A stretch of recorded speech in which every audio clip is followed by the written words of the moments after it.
अच्छा, उस समय आपके विचार जो केजरीवाल जी को लेकर के थे, आज भी वैसे ही हैं या नहीं? उस समय जैसे आपने कुछ ऐसे भी उनको उपमाएं दी? नहीं, जैसे लोग मेरे को कहते हैं, मैंने कृष्ण बोल दिया कृष्ण है था। वो। हाँ, तो मैंने कहा कौरव दूसरी तरफ। जब उसने मेरा हाथ पकड़ा तो फिर तो न जाने क्या क्या करवाया। हम सुनते हैं, बहुत लोगों के मुंह से सुनते हैं कि भारत को विश्व गुरु बनना है, भारत को महाशक्ति बनना है, लेकिन तिवारी जी बिना शिक्षा के नहीं बन पाएगा। तो जैसे लोगों को नशा होता है किसी चीज का, मुझे अब शिक्षक, जिनका बिना धनुष तोड़े शादी होगा वो या तो नीले ड्रम में चले जाएंगे और या पहाड़ से नीचे। मानसिकता से वैज्ञानिक और संस्कार से राम। एक दिन तो आपके बारे में कुछ अच्छा बोल रहे होते हैं, अगले दिन वो कुछ सुन लेते हैं कि अरे ये तो मेरे विचार के अगेंस्ट बोला, कहीं पे ने ये बोल दिया है, फिर वो अगले दिन बोलते हैं अरे यार, आदमी तो ठीक है लेकिन कुछ कुछ बीच में बहक जाता है। रामचरितमानस फाड़े, ये कौन से भक्त हैं बेचारे जो नशा करते घूम रहे हैं सड़क पे। हमसे पूछिए आप किस तरह की राजनीति भारत में चाहते हैं? मैंने कहा मैं तानाशाही चाहता हूँ। आपके विचार ईश्वर के विषय में क्या हैं? आप मानते हैं कि कहीं कोई सत्ता ऐसी है जिसने हमें बनाया है? भगवान अगर इस देश के लोगों का अच्छा नहीं सोचता होगा तो मैं सत्ता में आऊं, लेकिन राम राज्य में फिर राम मंदिर में चोरी ना हो बहन जी। ये कौन सा राम राज्य है कि बच्चे जंतर मंतर पे खड़े होकर गाली दे रहे हैं? हर व्यक्ति को जीवन में कम से कम 5 साल नौकरी करना चाहिए। देश में बहुत अम्बेडकर नहीं पैदा होना चाहिए। एक हो गए बस, वही काफी। बस दलित प्रधानमंत्री हो जाएगा, दलित चीफ मिनिस्टर हो जाएगा, दलित साइंटिस्ट हो जाएगा, दलित शिक्षक हो जाएगा। क्योंकि आप जिस पक्ष में बोलेंगे उसको ही सही साबित कर देंगे। नहीं, तो स्वामी जी आपको फ्री में स्पाइडरमैन बना रहे हैं, शक्तिमान बना रहे हैं। वैभव सिंह सूर्यवंशी ने खेल को अपना ध्यान बना लिया, मास्टर ब्लास्टर हो गया। 4 लोगों को आईएएस की तैयारी नहीं करनी चाहिए। पहला सिद्धांत है हिंसा, सामने आए उड़ा दो। बहुत सारे हिंदू भटक गए, ऐसे मुसलमान ही भटका। यहाँ आपको 7,000 रुपए महीने में रहना खाना, इतने बढ़िया वातावरण। शिक्षा, संस्कार और शक्ति, 3 चीज पतंजलि सिविल सर्विस आपको देगा। शंकर जी की मूर्ति लगा भांग खा रहे हैं, ऊपर से कह रहे हैं शंकरों जी तो खा दे, बाहर मौसा लागे थोड़े साथे खाए हैं कब। अगर शंकर जी की मूर्ति घर में है तो योग और ध्यान जीवन का अहम हिस्सा हो।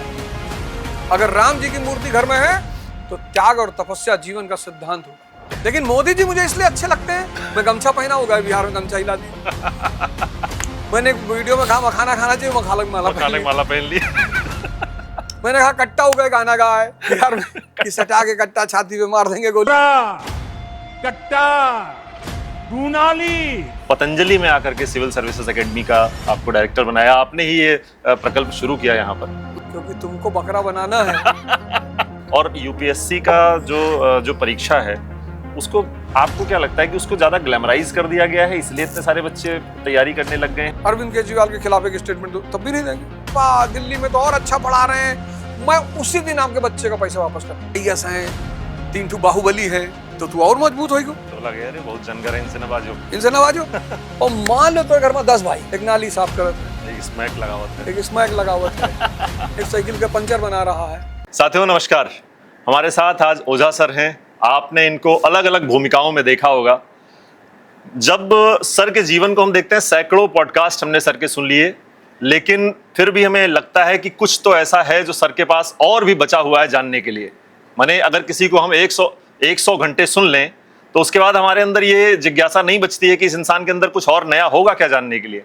लेकिन ओझा सर की पर्सनालिटी, उनका व्यक्तित्व ऐसा है कि उससे हमें समझ में आता है कि अभी तो ज्ञान का और अनुभवों का महासागर है अंदर, जितनी बातें करते हैं उतने बार हमें कुछ नया पता चलता है। तो सर बहुत बहुत स्वागत है और बहुत बहुत धन्यवाद आपका कि आपने हमें समय दिया। तिवारी जी नमस्कार। जी सर, तो मैं शुरुआत यहीं से करना चाह रहा हूँ। ये वैसे तो प्रश्न बहुत आखिरी में करते हैं लोग, लेकिन मैं चाहता हूँ कि सबसे शुरू में आपसे पूछ लिया जाए, क्योंकि आपका जीवन हम लगातार बहुत वर्षों से देख रहे हैं। अगले 10 वर्षों में हम आपको कहाँ देखेंगे? क्लासरूम में, संसद में या हिमालय पर? हाँ, तो एक बड़ी अच्छी लाइन है जी कि जब अर्जुन गोपियों को छोड़ने जा रहे हैं जी, और रास्ते में उनसे गोपियां छीन ली जाती हैं, तो सूरदास जी ने एक बड़ी प्यारी लाइन लिखी, बड़ा प्रभावित करती है मुझे जी। कि मनुज कछु न कर सके प्रभु इच्छा बलवान, क्या बात। और भीलन ले गए गोपियां वही अर्जुन वही बान। जी। तो अब सवाल ये उठा कि ये प्रभु इच्छा कहाँ है? तो मैं पूरे जीवन, जैसे मुझे लोग जब देखते हैं, मेरे भाई आप भी गोंडा के ही हैं, हाँ जी, तो हमारे गोंडा शहर के लोग जब हमको देखते हैं, जो मुझे बचपन से देखें, जी जी, सोचता है यार ये आदमी इलाहाबाद यूनिवर्सिटी चला गया, चलो ठीक है, किसी जुगाड़ से चला गया होगा। फिर ये आदमी दिल्ली यूनिवर्सिटी पहुंच गया, वो भी जुगाड़ चल गया। फिर सोचते होंगे अच्छा आईएएस दे रहा है, चलो कोई बात नहीं, दे दिया कोई बात नहीं, तब भी डरे थे सब, हुआ नहीं इसका। फिर देखेगी यार ये आदमी चुनाव लड़ गया, टिकट आके पार्टी किसको दे रही है। और हकीकत ये है कि मैं जानता हूं कि जो मेरे अंदर का चैतन्य है, ये बात मैं यहां बताना चाहता हूं सबको, कि मन अगर प्रभु से अंदर की चेतना से जुड़ जाए तो वो सारा काम चेतना खुद करवाती है। तो वो यहां तक लेकर आई जी। पता नहीं क्या क्या करवाया, सब तो कैमरा बोल भी नहीं सकते, कुछ बोला भी है हमने। ठीक बात है। तो लेकिन जब उसने मेरा हाथ पकड़ा तो फिर तो न जाने क्या क्या करवाया। तो परमात्मा का अगर आदेश रहेगा तो संसद में ही बैठ जाएंगे। क्योंकि शायद संभावनाएं हैं, लेकिन नहीं, महाभारत का जब युद्ध चल रहा था तो भगवान कृष्ण ने कहा था कि मैं हथियार नहीं उठाऊंगा। हाँ। तो मैंने भी कहा कि मैं हथियार अब नहीं उठाऊंगा, कोई बात नहीं। लेकिन अगर भीष्म ने अपनी प्रतिज्ञा तोड़ी तो फिर तो उठा लेंगे। पहिया लेके तो भागना पड़ेगा। तो आपने जो एक घोषणा की कि संन्यास ले रहे हैं राजनीति से, तो फिर उसमें भी लेकिन एक दरवाजा खुला है कि अगर भीष्म अपना प्रतिज्ञा तोड़ते हैं तो पहिया उठा लेंगे आप। पहिया उठा लेंगे। बहुत बढ़िया सर। तो ये जो यात्रा आपकी रही, इसमें ये पतंजलि सिविल सर्विसेज इधर कैसे आप उद्यत हुए कि पतंजलि में आकर के सिविल सर्विसेज एकेडमी का आपको डायरेक्टर बनाया, आपने ही ये प्रकल्प शुरू किया यहाँ पर, तो ये कैसे मन में आया आपके? मैं सबसे पहले तो श्रद्धेय स्वामी जी को इस बात के लिए चरण वंदन करके धन्यवाद देना चाहता हूँ। दरअसल श्रद्धेय स्वामी जी का एक विजन है जी। और उस महाविजन का नाम है भारतीय शिक्षा बोर्ड। जी। आपने उनकी किताबें देखी? बहुत अद्भुत है सर। मैं इस शो के माध्यम से भारत के लोगों से कहना चाहता हूं कि आप पश्चिम और पूरब का इतना बढ़िया संगम किसी किताब में पाएंगे नहीं। भाई भारत की एक बहुत बड़ी चुनौती कि भारत की संस्कृति इतनी महान है, वो हमारे बच्चे क्यों ना सीखें। तो लोग कहते हैं भाई भारत के बच्चे अगर संस्कृति सीख लेंगे तो नौकरी कैसे पाएंगे। अच्छा, जो नौकरी वाली शिक्षा पा गए उनके पास संस्कृति नहीं है। ठीक बात। तो स्वामी जी ने एक विजन बनाया। हम सुनते हैं, बहुत लोगों के मुंह से सुनते हैं कि भारत को विश्व गुरु बनना है, भारत को महाशक्ति बनना है, लेकिन तिवारी जी बिना शिक्षा के नहीं बन पाएगा। ठीक बात है। हमें एक ऐसा व्यक्तित्व चाहिए जो अंदर से बुद्ध हो और बाहर से आइंस्टीन हो। और यही पूरा उद्देश्य है भारतीय शिक्षा बोर्ड की किताबों का। मैं एक छोटा सा एग्जांपल देता हूं। इंग्लिश की किताबें हैं, इंग्लिश की, और 27 नक्षत्रों के नाम पे है। आपका बच्चा इंग्लिश पढ़ रहा है, लेकिन जब वो किताबें खत्म हो रही हैं तो उसको 27 नक्षत्रों के नाम याद है। आप खुश नहीं होंगे? बिल्कुल। मतलब अब इंग्लिश कॉम्प्रहेंशन है, इंग्लिश की कहानी है जी। अब आपका बच्चा एक कहानी पढ़ रहा है कि एक लकड़हारा है, वो वुड में जा रहा है, वहां उसे भेड़िया मिल जा रहा है। इस सब कहानी से उसको क्या पता चलेगा? लेकिन अब आपकी इंग्लिश, अब उसी इंग्लिश की किताब में जो कहानी है जी। वो भगवान राम और भरत के बीच का जो संवाद है राजधर्म को लेके, उस पे है। इंग्लिश पढ़ रहा है आपका बच्चा और राजधर्म भी सीख रहा है। राजधर्म भी सीख रहा है। नहीं, ये बहुत बहुत ज़रूरी बात आपने कही कि जो कहानियां, जो चीज़ें हम पढ़ते आए हैं, उससे मिल क्या रहा है हम। अब आपका बच्चा अंग्रेजी बोलेगा। In 1929 when India was playing against Pakistan in Wankheda Stadium in Bombay, then Vijay Hazare told Vijay Merchant, "Look Vijay Merchant, it is not the time for consideration. Ultimately you have to consider and take a run." लेकिन इस English बोलने के पीछे उसका जो स्वभाव होगा, चरित्र होगा, वो भारतीय होगा। भारतीय होगा। मतलब वो पहनेगा सूट, टाई लगाएगा, लेकिन संस्कार से वो भारतीय होगा। भारतीय होगा। तो जब स्वामी जी का ये प्रकल्प मैंने देखा तो मैंने स्वामी जी से कहा कि स्वामी जी, इस यात्रा में, इस आहुति में मैं चाहता हूं कि मैं आपके साथ रहूं। तो चूंकि वो सहृदयी ही हैं, तो बोले अरे बिल्कुल, क्यों नहीं। मैं बताऊं, जिस दिन उन्होंने सिविल सर्विस प्रकल्प की घोषणा की, मुझे पता ही नहीं था। मैं तो ऐसे ही आया था। मैं आया था, मेरी श्रीमती जी आई थी, बच्चे में बड़ी वाली बेटी भी थी। तो हमसे कहे एक दिन पहले कि कल सुबह 4 बजे ग्राउंड में मिलेंगे। तो एक डर भी लगा, हालांकि मैं ध्यान योग सब करता हूँ, पर अब स्वामी जी के, ठीक बात है, बिल्कुल। हमने कहा सुबह ऐसा 9,000-1,200 दिन बैठक मरवा दे। तो हमने अपनी वाइफ से कहा, मैंने कहा भाई तू देखती रही हो, जी बीच में कोई बात गड़बड़ाए तो बता देना कि देना। दर्द हो रहा है हाथ में वगैरह। फिर उन्होंने मंच पे बुला लिया जी। और वहां से उन्होंने डिक्लेयर करना शुरू कर दिया। Civil services academy. तो मैं रेडी रहूंगा उनका आजीवन कि इस बात के लिए कि भाई शिक्षा मेरा शौक है। जी मैं अगर बहुत सामान्य भाषा में कहूं तो जैसे लोगों को नशा होता है किसी चीज का, मुझे अब शिक्षा का है, क्योंकि मैं गोंडा में जब तक था मुझे पता नहीं चला शिक्षा क्या है। मैं जिससे भी पूछता था टीचर से कि सर क्यों पढ़ना चाहिए, बोले पढ़ोगे नहीं तो नौकरी नहीं मिलेगी। हमने कहा सर नौकरी करना नहीं, 100 बीघा खेत है सर, तंबाकू बोएंगे। ठीक बात है। गोंडा में तो तंबाकू खेती होती है तो ना, वही हो रहा है। अरे 100 बीघा तंबाकू बोएंगे, गन्ना बोएंगे, नौकरी क्यों करेंगे। गमछा उमछा बांध के नवाबगंज बाजार में बैठे हैं, उधर तिवारी आ गए, उधर चौधरी आ गए, पटेल आ गए, असलमो आ गया, बैठ के चाय चल रही, बहस हो रही, मजा आ रहा है, क्यों नौकरी करेंगे। ठीक बात है। तो बोले नौकरी नहीं करोगे तो शादी नहीं होगा। अरे मैंने कहा महाराज शादी धनुष तोड़ने से होता है। क्या बात है। बड़ी बात। जिनका बिना धनुष तोड़े शादी होगा वो या तो नीले ड्रम में चले जाएंगे या पहाड़ और से या नीचे पहाड़ से नीचे फेंक दिए जाएंगे। ठीक बात। तो इतना बड़ा यज्ञ कर रहे हैं स्वामी जी, इतना बड़ा। और मैं इस पॉडकास्ट के माध्यम से भारत के हर व्यक्ति से कहना चाहता हूं कि आप कृपया करके भारतीय शिक्षा बोर्ड की किताब लेकर आइए, खुद भी पढ़िए, खुद भी पढ़िए और देखिए कि वो किताब संगम है किसका, शिक्षा का, विवेक का, विनय का, विनम्रता का, और ये सब मिलाकर एक अद्भुत ज्ञान आपके बच्चे में पैदा होगा।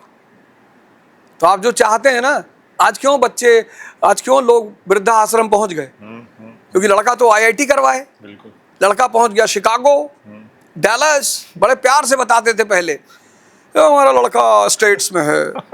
स्टेट्स भाई ऐसे ही बोलते लोग। हाँ बिल्कुल यही है। तो आज से करीब 12-13 साल पहले एक साहब मुझसे मिले, मेरा बेटा तो स्टेट्स में है। तो मैंने कहा अच्छा, तो बोले स्टेट्स तो तुम जानते हो ओझा, हर आदमी नहीं जा सकता। हमने कहा सर जाना भी नहीं है, महाभारत छोड़ के कौन जाएगा स्टेट्स पे स्टेट्स। क्या बात।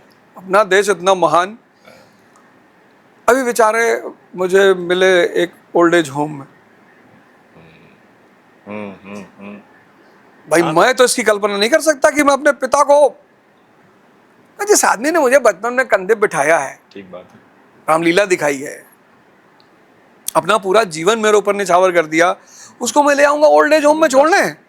यही सर ये चीज जो आपने बताई ना, यही अब नहीं हो रहा है ना ये। हाँ, तो भारतीय शिक्षा बोर्ड इसी को आधार बनाकर मानसिकता से वैज्ञानिक और संस्कार से राम। क्या बात है। तो आपका बच्चा मानसिकता से तो गैलीलियो हो जाएगा, आइंस्टीन हो जाएगा, न्यूटन हो जाएगा, लेकिन संस्कार से वो राम, लक्ष्मण, भरत, शत्रुघ्न रहेगा और फिर इस देश की महानता सुनिश्चित है। तो मैं आपकी भी आहुति चाहता हूं। मैं चाहता हूं आप एक किताब भारतीय शिक्षा बोर्ड की खरीदें, पढ़ें और देखें कि क्या ऐसा है, और अगर ऐसा है तो फिर मुझे मैसेज जरूर दें मेरे नंबर पे 9625402848। क्या बात है, आपने अपना नंबर भी डिस्क्लोज कर दिया। सर ये जो अभी आपने अंतिम में आह्वान किया, मुझे लगता है कि यही जो मूल समस्या है इस देश की, कि यहाँ की जनता होश में नहीं है, जागृत नहीं है, अवेकन नहीं। मतलब वो सुन लेंगे आपकी बातें, आप भी देख रहे होंगे इतने वर्षों से लगातार आप इतनी अच्छी बातें कर रहे हैं कि अगर कोई होश वाला व्यक्ति, कोई जागता हुआ आदमी आपको सुन ले तो वो अपने आप से ही ऊर्जा से भर जाएगा और काम में लग जाए। लेकिन बहुत बड़ा गुणात्मक परिवर्तन होता हुआ नहीं दिखता हमें। बहुत सारी अच्छी बातें हैं फिर भी। तिवारी जी छोटा सा एग्जांपल लेता हूँ, शंकर जी हैं, हाँ हमारे आराध्य हैं, बिल्कुल भगवान है। अभी कांवड़ यात्रा चल रही थी, अब एक भक्त शंकर जी के भगवान राम है, वो भी उनके प्रेम करते हैं उनसे, बिल्कुल वो भगवान है। एक भक्त शंकर जी का रावण है, वो भी ज्ञानी है, शनिचर को पैर के नीचे दबा ले रहा है। ये कौन से भक्त हैं बेचारे जो नशा करते घूम रहे हैं सड़क पे। ठीक बात है। शंकर जी का भक्त या तो भगवान राम की तरह होगा, दोनों लोग एक दूसरे के भक्त हैं। हाँ बिल्कुल, ऐसा नहीं कि राम जी शंकर जी के भक्त हैं, शंकर जी भी राम जी के भक्त हैं, निरंतर उसी में लगे हुए हैं वो भी। तुलसीदास जी ने कहा शिव द्रोही ममदास कहावा, ऐस नर मोहि सपनों नहीं भावा। नहीं भावा। ये शंकर जी को मानने वाला आदमी विवेकहीन होगा, बिल्कुल नहीं। भगवान राम को मानने वाला आदमी विवेकहीन होगा? अभी मैं एक जगह पॉडकास्ट में था, तो एक बहन जी मेरा पॉडकास्ट ले रही थी, तो बोली कि हमसे पूछी आप किस तरह की राजनीति भारत में चाहते हैं? मैंने कहा मैं तानाशाही चाहता हूँ। मैं माओ चाहता हूँ, हिटलर चाहता हूँ। भगवान ने अगर चाहा, गलती से मैं इस देश की सत्ता पे आ गया, भगवान अगर इस देश के लोगों का अच्छा नहीं सोचता होगा तो मैं सत्ता में आऊंगा। देश का अच्छा नहीं सोचता होगा?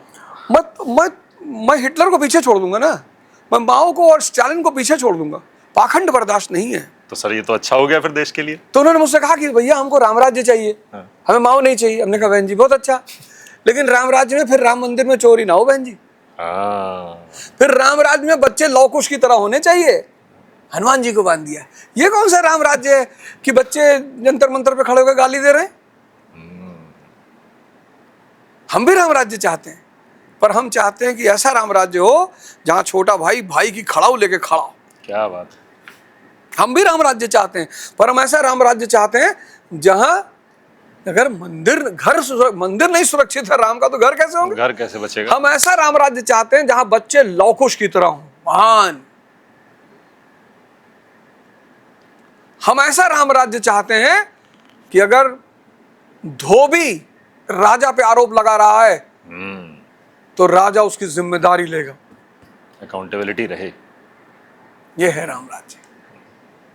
तो मैं देखा इन बेचारे कांवड़ियों को इतना मेहनत करते हुए, तो मैं सोचा करे यार ये शंकर जी को समझ नहीं पाए। जो शंकर जी की साधना कर लेगा वो जहर पीने लगेगा। सही बात। तो समाधान क्या है सर इसका? लेकिन शिक्षा नहीं, शिक्षा तो इस देश में बहुत समय से लगातार चली रही है। नहीं, पर ये क्यों नहीं हो रहा है शिक्षा? शिक्षा इसलिए चल अच्छा उस शिक्षा ऐसा एक्चुअली होता क्या है जी कि सारा नोबेल प्राइज यूरोप को ही क्यों जाता है? हाँ, अमेरिका को क्यों जाता है? हमें भी मिला है, ऐसा नहीं मिला है, लेकिन बहुसंख्या तो उनके पास है। बिल्कुल। अब जब हम हॉलीवुड की फिल्में देखते हैं, इंटरस्टेलर, तो हमारा बच्चा अंतरिक्ष के बारे में सोचेगा, साइंस के बारे में सोचेगा। बॉलीवुड बना रहा है मोहब्बतें। ठीक बात। क्या एक बन भी जाए तो चले, वो सारी वही बन रही हैं। क्या सिखाना चाहते हो मोहब्बतें बनाकर? ठीक बात भाई। तो अब शिक्षा क्या करती है? शिक्षा व्यक्ति के तीसरी आंख को खोल देती है, यही उसका काम है। शिक्षा नौकरी थोड़ी करवाती किसी से। हाँ, नौकरी कर ले वो अलग बात है। नौकरी कोई बुरी चीज नहीं है, ऐसा नहीं कि नौकरी व्यक्ति को अनुशासन सिखाती है। हर व्यक्ति को जीवन में कम से कम 5 साल नौकरी करना चाहिए, तो उसे पैसे की कीमत पता चलेगी, क्योंकि सैलरी ही मिलेगी। ठीक बात है। लाभ तो मिलेगा नहीं, उससे अलावा कुछ हो नहीं सकता। बस तो एक तो सैलरी मिलेगी, तो उसको पता चलेगा कि यार पैसा सीमित खर्चा करना चाहिए। नौकरी के फायदे बता रहा हूं। नौकरी हर व्यक्ति को, धीरू भाई अंबानी, मुकेश अंबानी को भी चाहिए कि अपने बच्चे को कम से कम 5 साल नौकरी करवाएं, क्योंकि नौकरी दिखाती कि संघर्ष क्या होता है जीवन में। जब 50,000 की सैलरी में 45,000 खर्चा है महीने का, और तब भी बाहर जाके मुस्कुराना है, बस वही संन्यास है। तो संयम पैदा करती है। आपसे सर पूरा देश इसीलिए प्रभावित रहता है, क्योंकि आप जिस पक्ष में बोलेंगे उसको ही सही साबित कर देंगे। नहीं, मैं ऐसा नहीं कह रहा हूँ। मैं कह रहा हूँ कि हर चीज की अच्छी क्वालिटियां होती हैं, बुरी क्वालिटियां होती हैं। भाई जिंदगी भर नौकरी करोगे तो फिर नौकर मानसिकता ही रह जाएगी।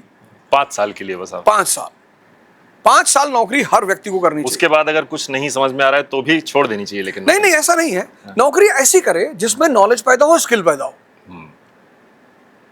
तो अगर स्किल पैदा हो गया तो आप बाद में अपना बिजनेस कर लोगे। हाँ, मैंने जो कुछ आपके अंदर विकसित हुआ उस 5 साल में, हाँ, जो आप सीखे हो वो आप कर लोगे, उसका यूज करना सीखो। तो मेरे कहने का मतलब ये है कि व्यक्ति को अगर शिक्षा चाह ले, भाई एक समय ऐसा था जब हमारे देश में नचिकेता जैसे बालक थे, वो भी तो कहीं ना कहीं पढ़े होंगे। ठीक बात है। उस तक्षशिला विश्वविद्यालय का निकला हुआ चाणक्य नंद साम्राज्य का तबाही कर दे रहा है, और आज का शिक्षक कांस्टेबल के आगे हाथ जोड़ के खड़ा हुआ है। क्या बात। अच्छा, गलत किया हो तो हाथ जोड़े, समझ में भी आता है। सही पे हाथ जोड़े, सही पे हाथ जोड़े खड़ा है। क्योंकि चाणक्य कहता है कि घनानंद, मेरे ज्ञान में अगर ताकत है तो मैं अपने पोषण करने वाले राजाओं का निर्माण कर लूंगा, स्वयं कर दूंगा। ठीक बात है। यानी आप ज्ञान की ताकत को समझ ही नहीं पाए। आज का देश व्यक्ति मिलता है तो घड़ी देखता है, सर आप रोलेक्स नहीं लगाते तो दे दो, लगा लेंगे, दे दीजिए। लगा ले। सर आपको बर्बरी का शर्ट पहनना चाहिए। मैंने कहा पहने तो हो, क्या कर रहे हो? तुम्हारे घर वाले तुमसे बात नहीं कर रहे हैं। हमको तो देश में कम से कम 2 आदमी मिलकर नमस्ते कर लेता है ना। ठीक बात है। हम बर्बरी भले नहीं पहने हैं, हम एडिडास भले नहीं पहने हैं, चप्पल पहने हुए हैं, लेकिन देश सम्मान तो दे रहा है। सही बात। तो ज्ञान की ताकत है भाई। हमारे श्रद्धेय स्वामी जी हैं, जहां जाते लोग हाथ जोड़ के खड़े हो जाते, लेट जाते हैं साष्टांग। ये साष्टांग तो अनिवार्य है। साष्टांग करने से अहंकार खत्म होता है। इस देश को अहंकार खत्म करने का तरीका पता है। साष्टांग करने से अहंकार खत्म होता है, अहंकार खत्म होने से विवेक पैदा होता है, और कोई रास्ता ही नहीं है। क्या बड़ी बात कह दी आपने। तभी तुलसीदास जी ने रामचरितमानस में लिखा है, एक हमारे यहाँ नेता यूपी में रामचरितमानस फाड़े, तो हमसे एक आदमी पूछा, कहा फलाने नेता रामचरितमानस फाड़ दिए। हमके जानते हो काहे फाड़े? काहे? हमने कहा उसमें सूत्र दिया हुआ विवेक पैदा करने का। अस विवेक जब दें विधाता, बिन सत्संग विवेक ना होई। बिन सत्संग विवेक ना होई। तो अगर दलित समाज के अंदर विवेक पैदा हो गया तो चारों तरफ तो अम्बेडकर पैदा होने लगेंगे, तो इनको भगा देंगे। इनको भगा देंगे। तो इन्होंने कहा कि देश में बहुत अम्बेडकर नहीं पैदा होना चाहिए, वो एक हो गए बस, वही काफी। बस उन्हीं को हम लोग अम्बेडकर चाहते थे कि मेरे जैसे लाखों अम्बेडकर हो जाए। ये नेता चाहते भैया एक ही ने कर दिया इतना काम, एक ने इतना कमाल कर दिया। देश में अगर 20,000 अम्बेडकर हो गए तो फिर क्या होगा? तो दुनिया पर कब्जा हो जाएगा। दलित प्रधानमंत्री हो जाएगा, दलित चीफ मिनिस्टर हो जाएगा, दलित साइंटिस्ट हो जाएगा, दलित शिक्षक हो जाएगा। नहीं होगा तो फिर इन्हें क्यों वोट देगा वो? हाँ, तो उसको पता है कि ये सारा सूत्र कहां से निकलता है, रामचरितमानस से। तो यही फाड़ डालो। कभी कभी क्या होता है ना, हम साजिश नहीं समझ पाते। जनता इस देश की भोली है, बहुत भोली, बहुत भोली। जो भी उसे अब मैं क्यों जाऊं उसको मारने जिसने फाड़ा है? वो तो पंडितों का काम कर रहा है। पंडित भी डरे हुए हैं कि भाई दलित अगर विवेकशील हो गया तो दिक्कत हो जाएगी, तो कबीर हो जाएगा, संत रविदास हो जाएगा, उसका भी पैर छूना पड़ेगा। और हम कैसे तो जब पंडित ये देख रहा है कि ये नेताजी मेरा काम कर रहे हैं, तो हम क्यों रोके इन्हें? हम क्यों रोके इन्हें? भाई लोगों ने हमसे कहा कि हिंदू बड़ा सरल है। मैंने कहा सरल वरल नहीं है, समझदार बहुत है। डॉक्टर अंबेडकर का उद्देश्य था कि भारत के सब दलितों को ब्राह्मण बना दो। कैसे? विवेक से। विवेक से। रटने से कुछ थोड़ी होगा। सही बात है। तोता बहुत राम राम करता है, कहाँ अरहत हुआ? तो डॉक्टर अंबेडकर को ये बात पकड़ में आ गई। मतलब मेरे प्रिय हैं वो। नहीं बिल्कुल। और मैं उनकी टी शर्ट पहन के नहीं घूमूंगा। जो आदमी दिल में है उसकी टी शर्ट पहनने की क्या जरूरत है? ठीक बात। उस आदमी से मैंने ये सीखा कि शिक्षा ही व्यक्ति को महान बना सकती है। महान बना सकती है, बिल्कुल।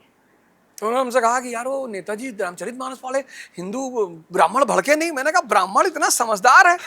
वो बहुत खुश हुआ अंदर अंदर की, वाह भैया विवेक पैदा करने का सूत्र तो इसी में दिया था। और तुम फाड़े डाल रहे हो। विवेक हो गया तो हमारा पांव क्यों छुएगा आके? बस भाई एक डॉक्टर अंबेडकर ने तबाही मचा दी ज्ञान के बल पे। तो कल्पना करो यार तिवारी जी कि अगर देश में 50,000 डॉक्टर अंबेडकर हो जाएं, अरे तो क्या ही कहने फिर तो। दलित प्रधानमंत्री, दलित चीफ मिनिस्टर, दलित साइंटिस्ट, दलित प्रोफेसर, देश बदलेगा कि नहीं बदलेगा? बिल्कुल बदलेगा। है? और ये नहीं चाहती व्यवस्था कि ये हो जाए, और ये नहीं चाहते व्यवस्था। यही बात मैं कहता हूँ तो लोग बुरा लग जाता है। अरे भाई ये समझ में नहीं आता इनका, ये क्या कहते हैं, क्या कहना चाहते हैं। लोगों के लिए, लोगों के जो आपको लेकर के विचार हैं, वो मैं बहुत सारे ऐसे लोगों से मिला हूँ। एक दिन तो आपके बारे में कुछ अच्छा बोल रहे होते हैं, अगले दिन वो कुछ सुन लेते हैं कि अरे ये तो मेरे विचार का जो बोला कहीं पे इनने ये बोल दिया है। फिर वो अगले दिन बोलते हैं अरे आदमी तो ठीक है लेकिन कुछ कुछ बीच में बहक जाता है। मैं बताऊं, स्वामी जी हैं। हाँ। जाति तो मुझे याद नहीं, पता नहीं जो भी हो जी, पता नहीं जो भी हो, लेकिन लोग पैर छूते हैं ना। हाँ। क्यों छू रहे हैं? ज्ञान। बिल्कुल। तो जब स्वामी जी का लोग पैर छू रहे हैं ज्ञान के बल पे, यानी ज्ञान में कितनी बड़ी ताकत है। ना स्वामी जी के पास कोई संवैधानिक पद है, ना वो सांसद है, ना प्रधानमंत्री है, ना मैं देखता हूं जहां जाते हैं लोग लेट जाते हैं। ज्ञान की वजह से। तो मैं चाहता हूं कि इस देश को दोबारा ये बात एहसास हो। और ठीक है अगर नहीं एहसास होगा तो बहुत बार गुलामी आई, फिर आ जाएगी। अभी जिस समय में, जिस कालखंड में हम हैं, आपको क्या लगता है कि कितने प्रतिशत स्वतंत्रता इसको कहेंगे? अभी कल स्वतंत्रता दिवस बीता, कितने प्रतिशत हम कहें कि स्वतंत्र हैं? क्योंकि पूरे तरीके से तो आप भी मुझे लगता है नहीं मानेंगे कि हम स्वतंत्र हैं। स्वतंत्र माने अपना तंत्र, हमारा खुद का सिस्टम। 1783 में अमेरिका पैदा हुआ, जी 1783 में। जी 13 बस्तियां झोपड़पट्टी जैसी, और 1850 में वो जापान पे कब्जा कर लेता है। लगभग 70 साल, 73 साल। हाँ 70-73 साल। हमने 80वां मंगाया है? हमको नेपाल धमकी देता है। किसी भी घर में सबसे बड़ा रिसोर्स क्या होता है? Human resource. ठीक भाई तुम्हारे घर में 10, तू 10 भाई हो, हाँ, तो गांव भर पर कब्जा है कि नहीं? पूरा। और 10 भाई हो और 10 भाई, कोई आर्मी में कमांडर है, 2 IAS हैं, 3 बाहुबली हैं, तो तू और मजबूत होगी। टोला गया रे, बहुत जनगर है, इनसे न बाजो, इनसे ना बाजो। और मान लो तेरे घर में 10 भाई, एक नाली साफ करत है, एक स्मैक लगावत है, एक स्मैक लगावत है, एक साइकिल का पंचर बना रहा है, तो तू 10 जने मारा जाओ। ठीक बात। तो हर कुल मटर उखाड़ लीजिए ठंडी में, तो हर आलू खोद ले हैं, तोरे भैया कुछ दे दे कहीं कि अपने भैया मार डारो, मार डारे, वहां डारी, तो हर भैंस खोलवाए दे हैं। बस वही हाल भारत का है आज। यही। कोई पड़ोसी भैंस खोलवाए है, कोई आलू खोदने को तैयार है, कोई मटर खोदता है? सही बात। नहीं है ये ना, बिल्कुल यह है। हमारी जनरेशन बहुत समझदार है, ये जेन जी और जेन अल्फा दोनों बहुत समझदार, बहुत स्मार्ट जनरेशन है। बैठे बैठे फोन हैक कर लेते हैं सब। लेकिन ये उस समझदार जनरेशन को अगर सही दिशा मिल जाए, मैं सबसे कहना चाहता हूं, आपको जब भी मौका मिले आप पतंजलि आश्रम आया करिए, स्वामी जी के सानिध्य में 1 हफ्ता रहा करिए, ध्यान साधना योग किया करिए। आपको ये पश्चिम अपने संतों के खिलाफ भड़काता है। जो आदमी भस्त्रिका करेगा, भाई 20 साल के बाद जिंदगी महाभारत है, चुनौती डेली है। बिल्कुल। तो जब चुनौती डेली है तो मन परेशान होगा, स्ट्रेस में आएगा। तो स्ट्रेस में उसके लिए सबसे बड़ा सही साधन क्या है? नशा। लेकिन अगर आप भस्त्रिका कर रहे हैं आधा घंटा, तो इसमें आधा घंटा करना पड़ेगा ना, नशे में तुरंत है। हाँ, तत्काल से लिया तुरंत तो हो गया। स्वामी जी आपको फ्री में स्पाइडरमैन बना रहे हैं, शक्तिमान बना रहे हैं, आपको समझ में ही नहीं आ रहा है। और वो पश्चिम आपको शराब बेच रहा है, सिगरेट बेच रहा है, ये सब बेच रहा है, वो आपके लिए बहुत अच्छा है, क्योंकि आप समझ नहीं पा रहे हो। जिंदगी महाभारत है। हम ये नहीं कह रहे हैं कि नशा ना करो, हम ये सब कह ही नहीं रहे। हम ये कह रहे हैं जिंदगी महाभारत है, चुनौतियां प्रतिदिन है। तो जब चुनौतियां प्रतिदिन है तो डेली स्ट्रेस होगा, डेली एंजाइटी होगा, डेली डिप्रेशन होगा। और आप शाम को सोने से पहले, खाने से पहले आधा घंटा भस्त्रिका कपालभाति कर लिए, सारा स्ट्रेस बाहर, शानदार खाना खाए, बस सो गए। पैसा भी बचा, स्वास्थ्य भी बचा, कल के लिए तैयार भी हो गए। कल के लिए तैयार। महाभारत जारी है, महाभारत जारी है। अच्छा सर, ये बड़ा इंटरेस्टिंग विषय आपने शुरू किया। आपके विचार ईश्वर के विषय में क्या हैं? आप मानते हैं कि कहीं कोई सत्ता ऐसी है जिसने हमें बनाया है? अरे शुरुआत ही मैंने यहां से की। हरि अनंत हरि कथा अनंता, बहुविध कहां सुने सब संता। सब संता। हमारे जैसा आदमी, हमको कभी कभी शीशा में देख के अपने ऊपर हंसी आती है कि प्रभु कहां से कहां पहुंचा दिए। सही बात है। पर ईश्वर पढ़ा नहीं जा सकता, वो सिर्फ एहसास किया जा सकता है। भाई स्वामी जी के सामने बड़े विकल्प थे, भारत में उनके सामने विकल्पों की कमी है। ठीक बात है। किसी भी बड़े पूंजीपति को बुला लेते, बड़े और किसी को बुला लेते, हमको बुलाया, प्रभु कृपा। ठीक बात। कितना ट्रोल किया लोगों ने, स्वामी जी को फोन किया, मैसेज किया। अरे हमने बहुत सारी ऐसी चीजें देख ली सोशल मीडिया पर। अरे स्वामी जी ने कहा कुछ नहीं, एक दिन हमको पकड़ के लेके आए, रे बोले आज सब विराम लगा देता हूँ। ये प्रभु अनुकंपा नहीं है? बहुत बढ़िया। यही लीला। अब ये लीला जिसको दिखाई पड़ जाए वो मस्त हो जाता है। भाई मैं उनके लिए कोई ऐसा थोड़ी, मेरे जैसे 1000 100 अवध ओझा उनको मिल जाएंगे, बुला लाएंगे वो। लेकिन अवध ओझा को ही लाना है, वो भी तब जब 50,000 लोग ट्रोल कर रहे हैं। कठोपनिषद में सर एक मंत्र है, उसमें है यमे वैश वृणुते तेन लभ्य। जिसको वो चुन लेता है उसी को वो चीज प्राप्त हो जाती है। तो और गुरु पूर्णिमा वाले दिन श्रद्धेय आचार्य जी ने यही बात कही थी। कहा कि हमसे पहले भी बहुत लोग संपन्न थे हर तरह से, हमारे समय में भी बहुत लोग संपन्न है हर तरह से, लेकिन हम जो कार्य कर रहे हैं ये सब प्रभु की कृपा है। मुझे बहुत, मैंने कहा हमने कहा देखो फ्रीक्वेंसी की बात है तभी मैं यहां बैठा हूं। ठीक बात है। तो ईश्वर का अस्तित्व कोई इनकार नहीं कर सकता, लेकिन धर्म व्यक्ति को मानव से महामानव बनाने का सिद्धांत है। पाखंड व्यक्ति को खत्म कर देता है। धार्मिक बनिए, धर्म के रास्ते पर चलिए, खुद पढ़िए, खुद विचार करिए, एनालिसिस करिए। जैसे पहले घरों में होता था, शाम को सब लोग बैठे हैं, 4 चौपाई रामचरितमानस की चल रही है, सब राय दे रहे हैं, तभी तो घर अच्छे थे। फिर से उसको शुरू करिए और आप देखिए कैसे आपके परिवार में सुखी खुशहाली, फिर आपके समाज में और फिर आपके राष्ट्र में। सर ये जो आपने बात बताई, लेकिन ये तो बहुत गंभीर मन के विचार नहीं हो गए? जो पीढ़ी 10 सेकंड की रील में भी पूरा सुनने के लिए कहना पड़ता है कि आखिरी तक सुनना, बीच में मत छोड़ के चले जाना, वो आपको लगता है कि भक्ति भजन या ध्यान की ओर, ध्यान तो और ऊपर की अवस्था हो गई, कैसे इनको? उसी पीढ़ी में एक लड़का है वैभव सूर्यवंशी, हाँ 15 साल खेल को ध्यान बना दिया 6 महीना है। तेंदुलकर 16 साल 9 महीना। क्या बात है। हाँ तो उस पीढ़ी को, सूर्यवंशी को देखना चाहिए। लंदन में चश्मा वश्मा लगा के 28-28 साल के जवानों के साथ ग्राउंड पे उतर रहा है। ये ध्यान की तो उपलब्धि है। बिल्कुल। भाई स्वामी जी ने योग को अपना ध्यान बना लिया तो वो विश्व के योग गुरु हो गए। वैभव सिंह सूर्यवंशी ने खेल को अपना ध्यान बना लिया, वो उसमें मास्टर ब्लास्टर हो गया। तो ये लोगों को समझने की जरूरत है। हाँ, ये आंख ये जब तक नहीं खुलेगी ना, तब तक तो आप ठीक है पड़े रहिए, जी ही रहे हैं सब उसी तरीके से। अच्छा सर, एक चीज मुझे जो आपके जीवन को जब मैं देखता हूँ तो मुझे लगता है कि कभी ना कभी तो ऐसा भी आपके जीवन में वो क्षण आया होगा कि आपको भी महसूस हुआ होगा कि सब कुछ छोड़ देते हैं, ये क्यों कर रहा हूँ ये सब, वो जो सबके जीवन में आता ही है। हाँ, तो आता है। आपके जीवन में वो क्षण कब आया, अगर आया तो, और जब वो क्षण आया तो फिर आपने छोड़ा क्यों नहीं, फिर आप रुके क्यों रहे? मैं जिंदगी का साथ निभाता चला गया, हर दर्द को धुएं में उड़ाता चला गया। कहने का मतलब ये है कि मुझे कुछ बातें स्पष्ट हैं जी। जैसे कबीरदास जी मेरा आराध्य है, तो मैं जब भी फंसता हूं तो उनसे सवाल के जवाब लेता हूं। जैसे कबीरदास जी कहते हैं, वृक्ष कबो नहीं फल भके, नदी न संचय नीर, परमारथ के कारणे साधुन धरा शरीर। अब यही बात पेड़ सोच ले कि भाई मेरा फल तो मेरे काम ही नहीं आता, क्या करें, तो मैं मुरझा के मर क्यों ना जाऊं। ये बात पेड़ नहीं सोचता, क्योंकि उसको पता है कि ये परमात्मा की ही शक्ति है, सेवा के लिए बनी है। तो आप IAS बन के भी सेवा कर सकते हो, पर सेवा करने के लिए फिर शक्ति चाहिए। आज का समाज क्या कह रहा है?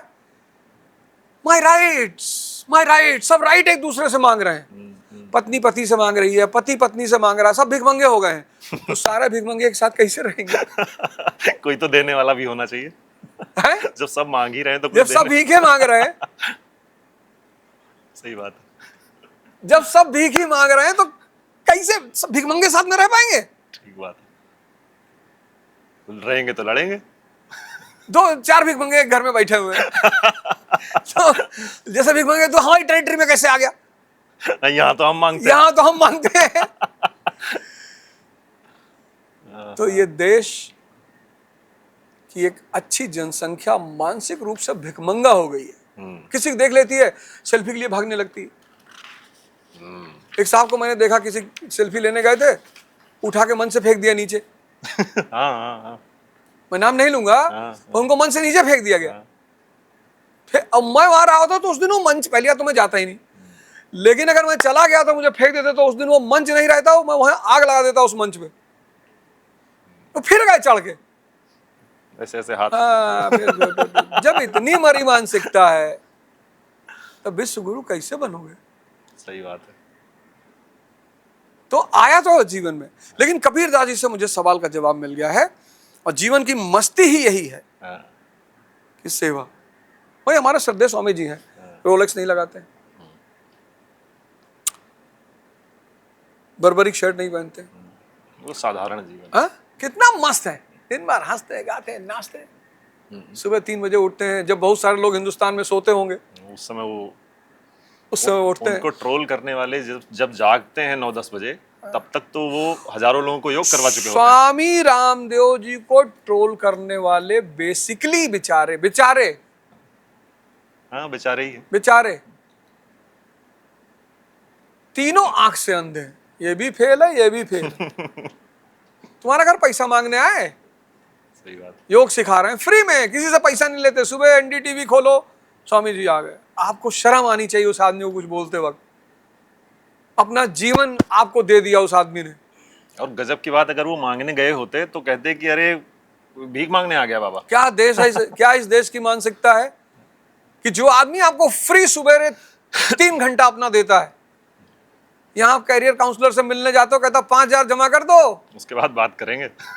तब तो आप कुछ नहीं करते।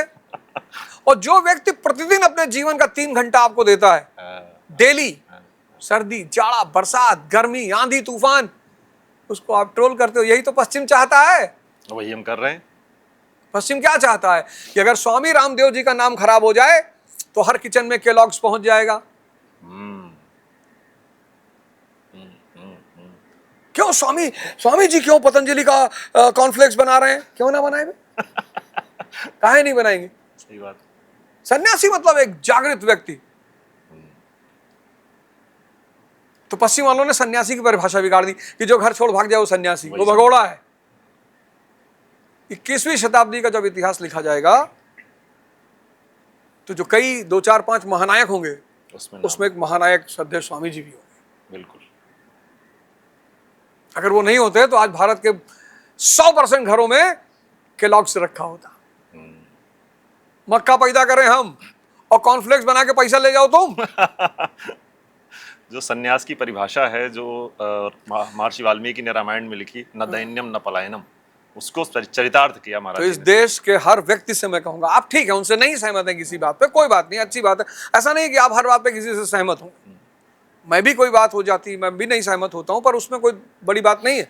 लेकिन एक देश के इतने बड़े संत को, जो देश के लिए इतना कुछ कर रहा है, ठीक बात, उसको ट्रोल करना, उसको अपशब्द बोलना, ये भारत की संस्कृति नहीं है। और कभी कभी तो हमें तो लगता है, ऐसा मुझे लगता है जी, कि ये जो अड़ोसी पड़ोसी मुल्क वाले हैं हमारे, ये हिंदू नाम रख के उनको ट्रोल करते हैं। बिल्कुल करते हैं सर। हो सकता है, बिल्कुल करते हैं।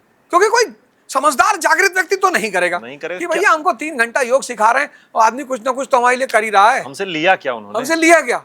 तो ऐसा कभी मुझे लगता है कि स्वामी जी को जो ट्रोलिंग होती है वो अगल बगल वाले ही हैं, और ये पश्चिम वाले फंड करते हैं ना। बिल्कुल होता है सर। फंड करते हैं, पैसा देते हैं। ये तो हमारा, आप तो जान ही रहे होंगे और ज्यादा गहराई से इस चीज को, कि किस तरह से कैंपेन्स सोशल मीडिया पर चलते हैं, पेड कैंपेन्स, पैसे डाले, पेड कैंपेन्स, उसके बाद चीजें बढ़ती हैं आगे।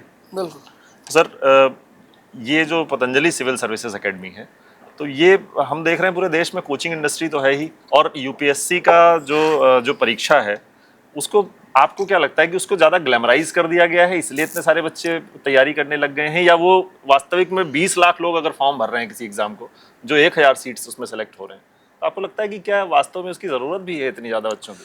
4 लोगों को आईएएस की तैयारी नहीं करनी चाहिए। हाँ, ये बहुत ज़रूरी है सर, ये किसको नहीं करनी चाहिए वो जानना जरूरी है। 4 लोगों को आईएएस की तैयारी नहीं करनी चाहिए। पहला, जिसमें पढ़ने में रुचि नहीं है, कि भैया हम तो 6 घंटे नहीं पढ़ सकते, उसको नहीं करनी चाहिए।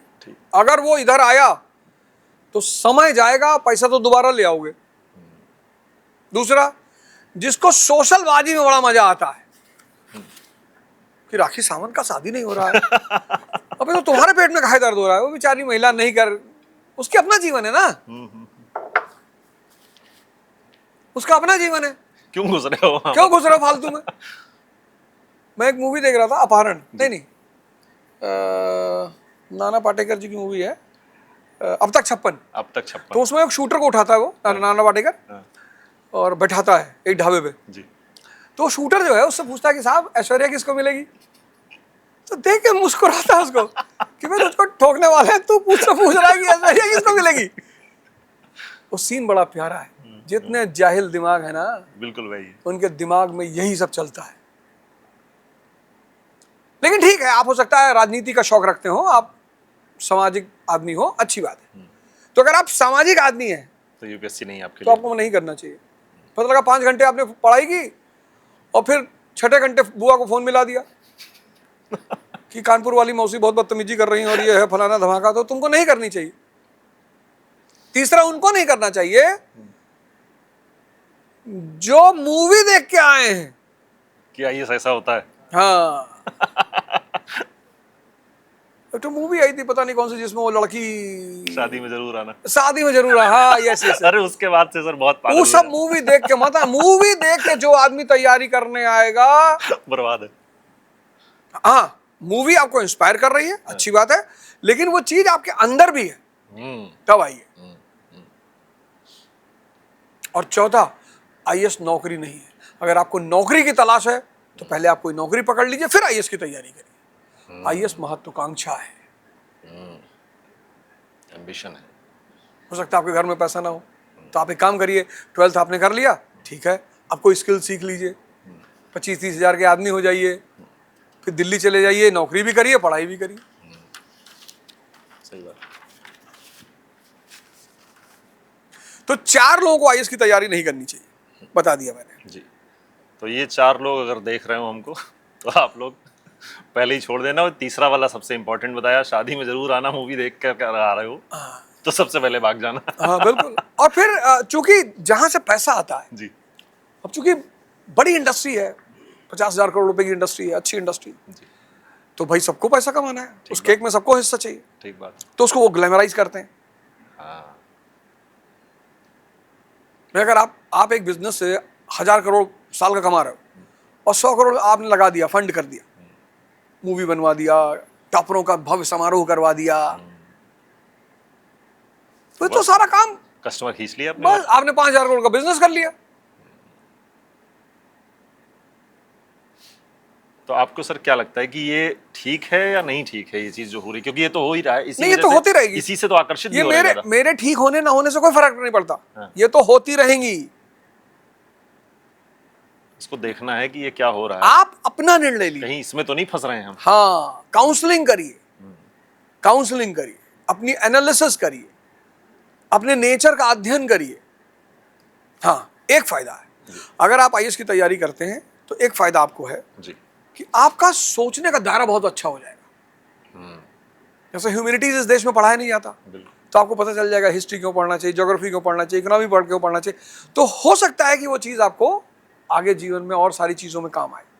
अच्छा सर, ये हिस्ट्री वाला जो आपने बोला, ये सवाल तो पहले मेरे मन में था, अब थोड़ा उत्तर तो मुझे मिला है इसका, लेकिन पूरे तरीके से अभी भी नहीं। इतिहास को इतना गहराई में जानने की क्या जरूरत है? आप इतिहास पढ़ाते भी हैं। इतिहास बाबर अकबर वो जब हाँ। युद्ध कर रहे थे, हम क्यों पढ़ें सर उसको? हमें तो आगे जीवन देखना है। ब्रह्म की जो किताबें हैं जी। वो उपनिषद है, तो माया की भी तो किताब होनी चाहिए। क्योंकि माया में ही हैं हम। क्या साजिश है! माया की किताब है इतिहास, कि राजा बनने का पहला नियम है अति धूर्तता। क्या बात। अब अगर ये बात किताब में लिखी जाती ठीक बात। तो गड़बड़ा जाता मामला, सब सीख जाते, किसान का बेटा भी सीख जाता। तो किसान का बेटा तो स्कूल में सिखाया गया है कि नदी किनारे सांप है वही तुम्हारा बाप है, झूठ बोलना पाप है, नदी किनारे सांप है वही तुम्हारा बाप। तो बेचारा जिंदगी भर इसी में परेशान है कि भैया झूठ नहीं बोलना है, नहीं तो सांप काट लेगा।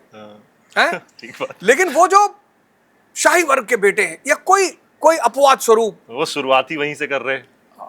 उसको समझ में, अब जो हिस्ट्री पढ़ा लड़का क्लाइव को और बंगाल पे कब्जे की कहानी पढ़ा, अरे उसने कहा भाई सब सच बच झूठ बोलते हैं, माया के रास्ते के अलग सिद्धांत हैं। उसका सिद्धांत है हिंसा, जो सामने आए उड़ा दो। लेकिन ये बात किताब में नहीं लिख सकते। नहीं लिख सकते, हाँ। इसलिए आज मैंने बोल दिया, आज से पहले मैंने कभी नहीं बोला था। अच्छा। माया के ग्रंथ का नाम है इतिहास। क्योंकि जब ब्रह्म को जानने की पुस्तक हो सकती है, तो माया जिसमें आप रह रहे हो 24 घंटे, उसे जानोगे नहीं तो दारा शिकोह के अंदर धूर्तता नहीं है, इसलिए औरंगजेब उसे मार दे रहा है। मैं औरंगजेब का नाम ले रहा हूं, बहुत लोग बड़े दुखी हो जाएंगे। और मुसलमानों को मैं क्या बोलूं, हालांकि हमको मानते भी बहुत हैं सब। हाँ। अगर वो इस्लाम को समझ जाएं, आज के मुसलमान, जैसे हाँ बहुत सारे हिंदू भटक गए, ऐसे मुसलमान भी भटका। इस्लाम में एक से एक नायक हैं, हजरत उमर और बहुत सारे नायक। औरंगजेब को लेके पीछे पड़ने की क्या जरूरत? वो नायक मानते कहाँ हैं सर? जो नायक आप बता रहे हैं, उनको नायक मानते ही नहीं है। अब औरंगजेब जो है उसका भाई है, हाँ। गुजरात का गवर्नर, दारा शिकोह, शाह शुजा और एक और है, जी। XYZ जो भी होगा। जी। तो जब वो शुजा को हटा देता है, दारा शिकोह को हटा देता है, तो उस भाई को बुलाता है रात में, कहता है आज भाई पार्टी करेंगे, और रात में उड़ा देता है भाई। अच्छा। हाँ, क्योंकि वो राजा के सिद्धांत को समझता है। वो बुरा आदमी नहीं है, वो बुरा आदमी बिल्कुल नहीं है, पावर को समझता है, वो कैसे खेल समझता है, वो नियम को समझता है। वो अपने तीनों भाइयों से कहता है, इन दोनों भाइयों से, शुजा को और ये जो गुजरात का गवर्नर, इससे कहता कि भैया हम तो धर्म के रास्ते पर चलने वाले आदमी, ये दारा काफिर हो गया है, हाँ। बस हमारी मदद कर दो, काफिर को मार दे, फिर तुम लोग ले लेना राज्य। ये एक राजा के समझ का आदमी है। तो इतिहास माया का ग्रंथ है, माया का, जिसे राहुल जी को पढ़ना चाहिए। और राहुल गांधी को मैं बोलूंगा कि एक बार हमसे पढ़ ले 1 महीना इतिहास। यहीं से बोल रहा हूं, क्योंकि हम लोग तो शिक्षक, हमें क्या लेना देना। एक बार इतिहास का कुछ वर्णन वो हमसे सीख ले, क्योंकि इतिहास माया का ग्रंथ है। माया अगर चाहिए तो इतिहास पढ़ना पड़ेगा। तो अगर टीम आपकी अब केमिस्ट्री के सूत्र फिजिक्स में लगाओगे तो कभी सॉल्व होगा। बहुत लोग कहते हैं भैया हम कभी झूठ नहीं बोले, भैया हम भैया चीटी नहीं मारे, भैया हमको भगवान पैसा क्यों नहीं दिया ही नहीं। तो तुम फिजिक्स में केमिस्ट्री का सूत्र लगा रहे हो, ब्रह्म के रास्ते से माया मांग रहे हो। तुम कहते हो भैया हम कभी झूठ नहीं बोले। सारा व्यापार झूठ का है दुनिया में। ठीक बात। भाई सांवले रंग के लड़के फेयर एंड हैंडसम लगा रहे हैं। भाई दंड बैठक मारो, शरीर में ताकत पैदा करो। सही बात। भाई सड़क पे, अभी मान लो सड़क पे कोई लड़की जा रही है, हाँ। और सांड खड़ा है, और तिवारी पहुंच गए, एक मुक्का मारे सांड को, सांड गिर गया, वो लड़की प्रभावित होगी कि नहीं होगी? अब तिवारी फेयर एंड हैंडसम लगाए और सांड आया मार के गिरा दिया। सांड आया, पहले तिवारी को ही मारा, लड़की तो भाग गई। तो आदमी यही समस्या है। गलत जगह पे गलत चीज ढूंढ रहे हैं। हाँ, गलत सिद्धांत लगा रहे हैं। गलत सिद्धांत लगा रहे हैं। धूर्तता बुरी बात है, धूर्तता गलत बात। बाकी बेईमानी अच्छी चीज है, लेकिन उसके लिए एक और अच्छा शब्द बनाया गया, स्मार्ट। कहते हैं लड़का बड़ा स्मार्ट है। और मूर्खता के लिए एक शब्द बनाया कि भोला निकल गया, भोला निकल गया।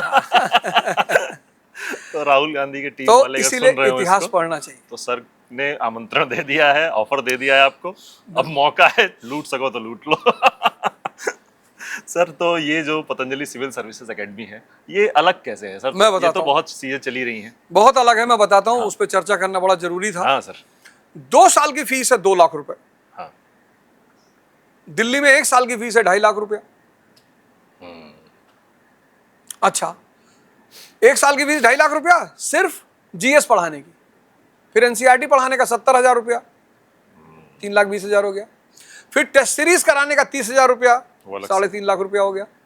ये सब 1 साल का बता रहा हूं। यहां 1 साल का, 2 साल का 2 लाख रुपया। और इस 2 लाख रुपए में आपको NCERT भी मिल रही है, GS का 1 साल का क्लास भी मिल रहा है, और 6 महीने की टेस्ट सीरीज भी मिल रही है। अच्छा, मैंने सुना इसी में रहना भी है। और हाँ, और सुनिए, दिल्ली में आपको 15,000 में एक कमरा मिलेगा। यहाँ आपको 7,000 रुपये महीने में रहना खाना, इतने बढ़िया वातावरण में। क्या बात है। योग सीखिए, ध्यान सीखिए। आप अनाथ नहीं है। दिल्ली में आपका लड़का गया, कोचिंग के बाहर निकला, गांजा फूक रहा है। यहाँ स्वामी जी जिसको पकड़ लेंगे उसको अरहत ही कट डालेंगे। तो और मैं मजेदार, मुझे पहले लगा था कि यार ये सब लड़के आएंगे, बड़ा उराफात मचाएंगे। सब लड़के आए हैं, इतना खुश है, कह रहे हैं सर जिंदगी बन रही है सर। अगर आपका बच्चा पतंजलि आ रहा है, आपका पैसा बच रहा है, आपका समय बच रहा है, आपका बच्चा अनाथ नहीं है, और इतना बढ़िया रिस्पांस हिंदुस्तान में मिल रहा है, मैं सबको धन्यवाद देना चाहूंगा। प्लस ऑनलाइन कोर्स, जो नहीं आ सकते उनके लिए ऑनलाइन कोर्स, 2 साल की फीस 70,000 रुपया। ऑनलाइन का बस 70, बस 70। वो भी अगर आपने अक्टूबर तक ले लिया तो आपको 60,000 में दे देंगे। बजाज अलायंस से फाइनेंस भी करवा देंगे। बजाज अलायंस या और भी बहुत सारे बैंक्स हैं जिनसे हमारी बातचीत चल रही है, उनसे फाइनेंस करवा देंगे। प्लस हर 6 महीने पे आपको यहाँ बुलाएंगे 4 दिन स्वामी जी के साथ शिविर कराने के लिए। वो बहुत जरूरी है। तो शिक्षा, संस्कार और शक्ति, 3 चीज पतंजलि सिविल सर्विस आपको देगा।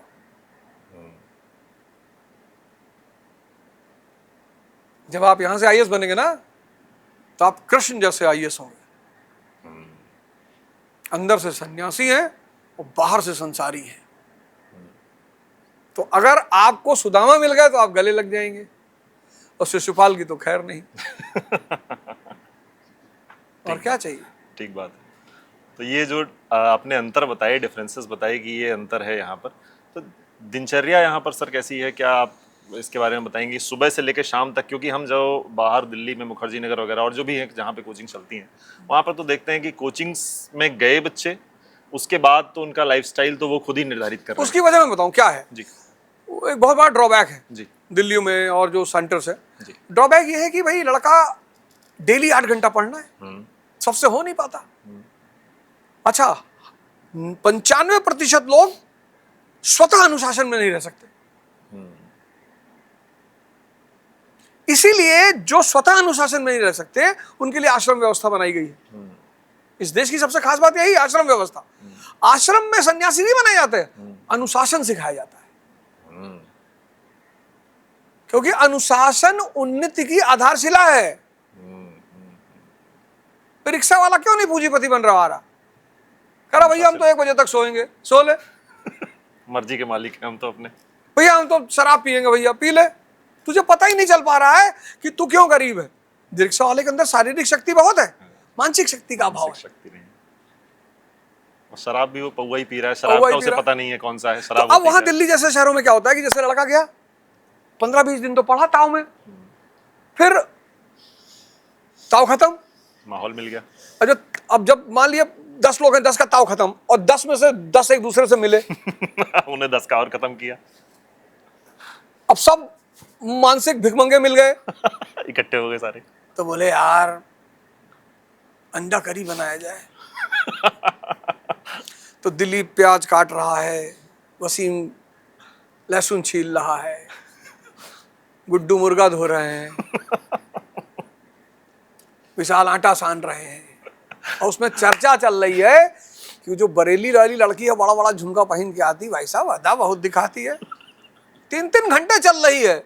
अगर वहां भी ये सब करते हुए भी इंटरनेशनल रिलेशन पे डिस्कशन कर ले तो अच्छा काम हो जाए इनका। लेकिन डिस्कशन उनका वो जिनके पे हो रहा है। हाँ, इसको मैं अनाथ कहता हूं। बिल्कुल। यहाँ मैं डिबेट हम कराते हैं, डेली आंसर लिखाया जाता है, डेली। कल जो पढ़ा लिख के दो। तो यहां आपको हर दिन आपके पास एक आदमी बैठा है काउंसलिंग के लिए, मेंटरशिप आपको मिलेगी, काउंसलिंग सेशन आपको मिलेगा। बस यही सारी चीजें हैं कि भगवान चाहेगा तो आप आईएएस बन जाएंगे। मान लीजिए आप नहीं बन पाए, भाई दुनिया में किसी हर आदमी तो बनेगा नहीं। ठीक बात। आप एक अच्छे पत्रकार बन जाएंगे, आप एक अच्छे लॉयर बन जाएंगे, आप एक अच्छे एंटरप्रेन्योर बन जाएंगे, आप एक अच्छे योग गुरु बन सकते हैं। कुछ भी बन सकता है। बिल्कुल। भाई चाइना 6 लाख योग गुरु तैयार कर रहा है, हम नहीं कर सकते? बिल्कुल सर। तो ये है पतंजलि की खास बात। तो अभी तो सर बैचेस कंप्लीट हो गए हैं अपने, फिर पहला हो गया है, दूसरा बनाने जा रहे हैं। दूसरा कब से इसका कुछ उसके बारे में भी कुछ थोड़ा दूसरा वाला आज से ही शुरू हो रहा है, 16 अगस्त से। अच्छा। हाँ, तो तीसरा वाला बैच हम शायद 3 सितंबर से शुरू कर रहे हैं। 3 सितंबर से पॉलिटी के साथ शुरू होगा, और हमारे एक बहुत अच्छे स्टार फैकल्टी हैं कनिष्क शेखर जी, वही लेंगे। अच्छा, टीचर्स को सर सेलेक्ट करने में आपका क्या वो क्राइटेरिया था कि कैसे कैसे टीचर्स को हम लेकर दिल्ली के जो रेनाउंड टीचर्स हैं, जिनका सिलेक्शन रेट अच्छा है, जिनकी वीडियोस यूट्यूब पे पड़े हैं जिससे कि माँ बाप देख सके कि हाँ यही टीचर है, वही क्राइटेरिया है कि आपका सिलेक्शन रेशियो अच्छा है, आपका एक्सप्रेशन अच्छा है, कि आप पढ़ाते हैं तो कोई भी समझ लेता है, और आप यूट्यूब पर एक नाम है कि हाँ भाई लोग, किसी को पता करना है कि भाई चंद्रमौली जी कैसा पढ़ाते हैं तो उनका टीवी वीडियो देख ले, अच्छा भाई बहुत अच्छा पढ़ाते हैं। नमन जैन सर कैसा पढ़ाते तो भाई ऐसा पढ़ाते हैं। तो भाई कनिष्क शेखर, तो माता पिता को एक संतुष्टि होगी, नहीं नहीं सब बहुत शानदार टीचर और सब दिल्ली के टीचर हैं। तो ये हमारा क्राइटेरिया है। अच्छा, एक सिचुएशन मैं आपके सामने देता हूँ सर, कि कोई बच्चा आपके पास आता है काउंसलिंग के लिए, यहाँ पर जो तैयारी कर रहा है, और या इसके पहले भी आए होंगे आपके पास, कि उसने परीक्षाएं दी, उसका नहीं हुआ सिलेक्शन, और वो आपसे आकर के कहता है कि ईश्वर मेरे साथ ही ऐसा क्यों करता है, मैं इतने प्रयास कर रहा हूँ, पढ़ भी रहा हूँ, मेरे साथ नहीं होता, तो क्या आप उसको उत्तर देते हैं? मैं उससे कहता हूँ कि चल मेरे साथ, ये जो ग्राउंड है 400 मीटर का, इसमें 10 चक्कर लगा के दिखा। कहता सर 10 तो नहीं लग पाएगा। मैं क्यों? कहता नहीं लग पाएगा सर। हमने कहा क्यों नहीं लग पाएगा? शक्ति, कहता शक्ति कम है सर। मैंने कहा बस शक्ति कम है तेरे अंदर, इसीलिए नहीं। ईश्वर की किसी से क्या दुश्मनी? ठीक बात है, उसे क्या पड़ेगी तुम्हें आईएएस नहीं बनाने देना। हाँ, उससे क्या लेना देना है? और अगर गलती से आईएएस नहीं बनाया एपीजे कलाम की तरह, हाँ, तो आपको भारत का राष्ट्रपति बना देगा। योग्यता कहाँ खाली जाती है? योग्यता, मैंने सुना आपकी जो किताब आने वाली है, हाँ, राजा कैसे बने, राजा कैसे बने, हाँ, वो किताब लिखी इसीलिए रहा हूं। हाँ, राजा बनने की 4 चीजें रिक्वायरमेंट होती। पहला विवेक। हाँ, विवेक के बिना आप कुछ नहीं कर सकते। जो रोशनी, जो शिक्षा से जो रोशनी पैदा होती है, उस रोशनी का नाम है विवेक। वो आपको एक्स्ट्रा ऑर्डिनरी बनाती है।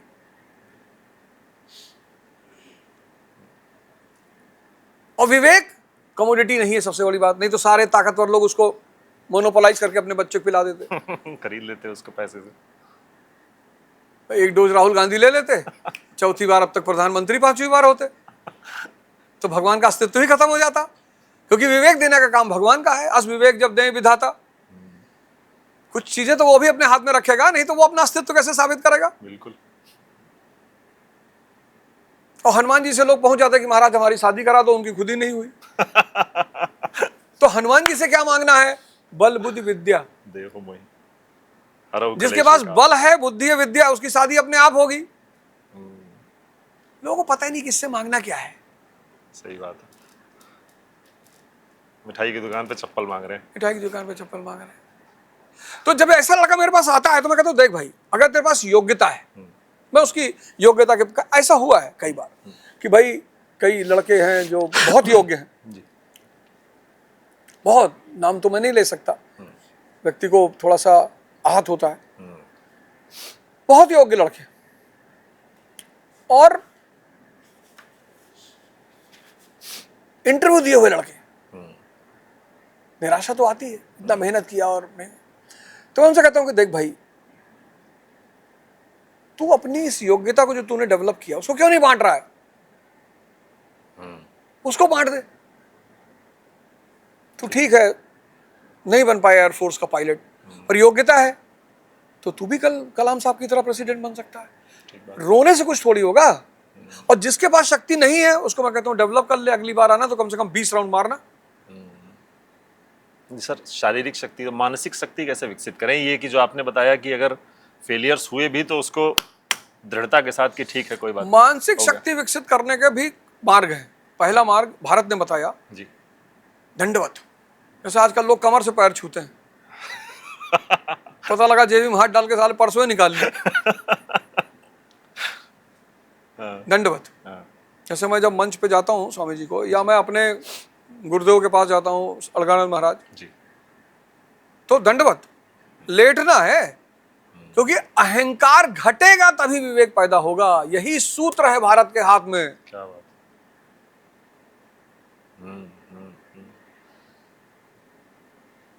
चेतना जो है ना, उसका गुण है विवेक।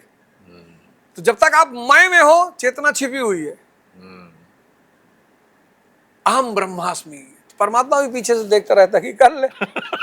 खाना खा लिए हो, कब्ज की शिकायत हो गई है, कॉन्स्टिपेशन हो गया, 3 दिन से पार्टी नहीं गए हो और सिकंदर बने घूम रहे हो। अहम ब्रह्मा। हाँ।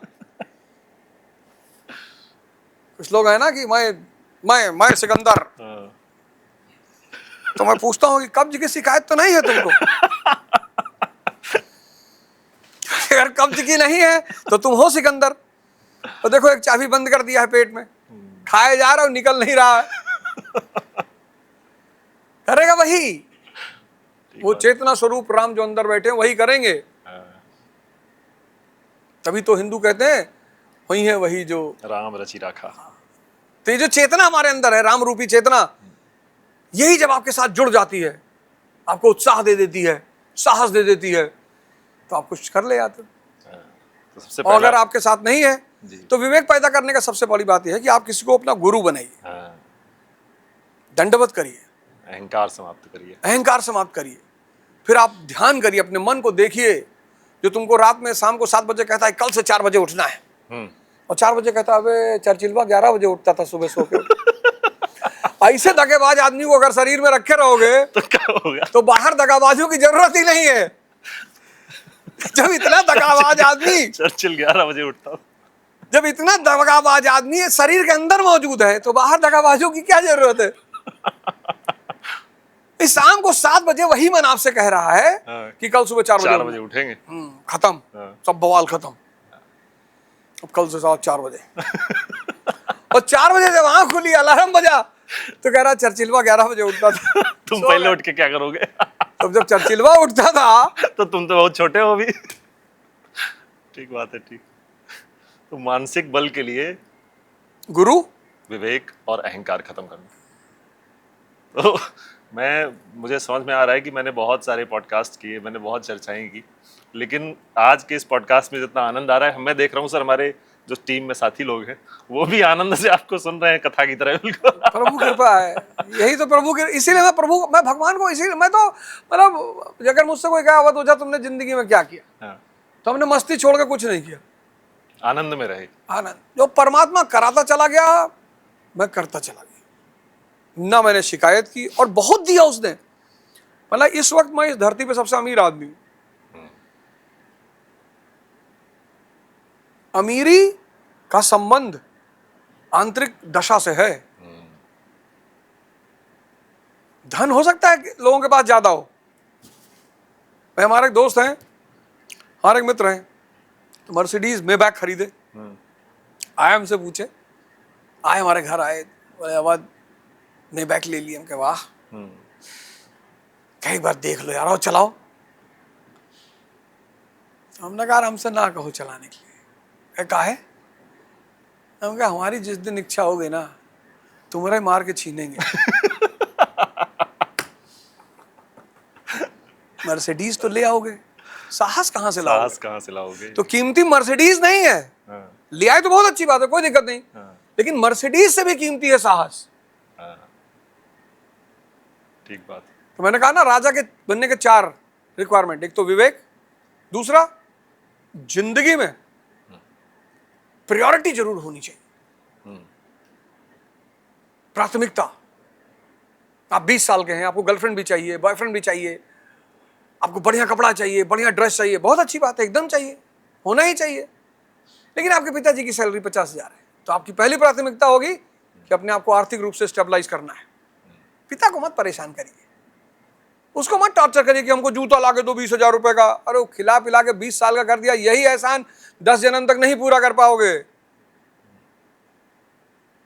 कोई बच्चा अगर 20 साल का हो गया, माँ बाप ने दुलार उसे पाल पोस दिया है, तो अगले 20 जन्म उस उपकार को नहीं चुका पाओगे। ठीक बात। तो उसको टॉर्चर मत करो।